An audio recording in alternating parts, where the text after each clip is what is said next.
she did too. Growing up in West Virginia in so many ways saved my life.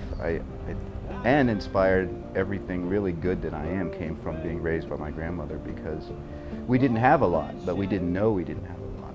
And so instead of toys, we used our imagination. My brother in 1996 was murdered, and it was the most unthinkable thing to me in West Virginia. It just seemed impossible that in a town of 2,000 people, anything like that could ever happen. So they didn't find my brother for almost 2.5 months after I'd buried my grandmother. When that all happened to me, it changed my life. I hated this place. I hated everyone, everything, and I decided I'm leaving and I'm never coming back. I kind of evolved in my career path at Walt Disney World. I was in executive communication, wrote speeches, moved on to entertainment, managed the team that was in charge of Who Wants to Be a Millionaire. And I realized in order to face the hurt, I needed solitude, and there was nowhere in Florida to get solitude. You couldn't just drive. Here I can be alone in 1 minute, no one around except for my dog. And I realized that, the best place for me to do that, really do it, is back home in West Virginia.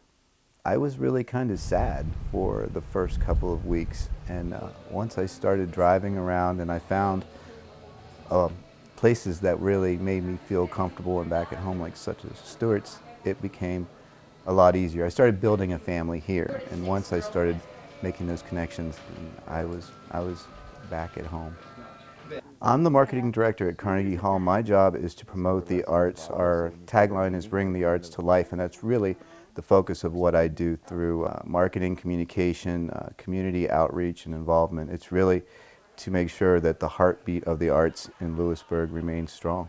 Wisdom from the Woods really started when I first got back here.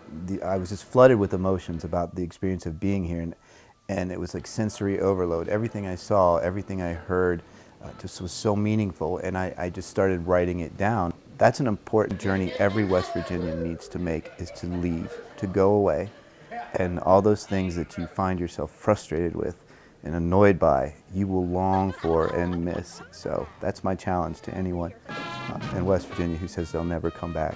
I dare you not to.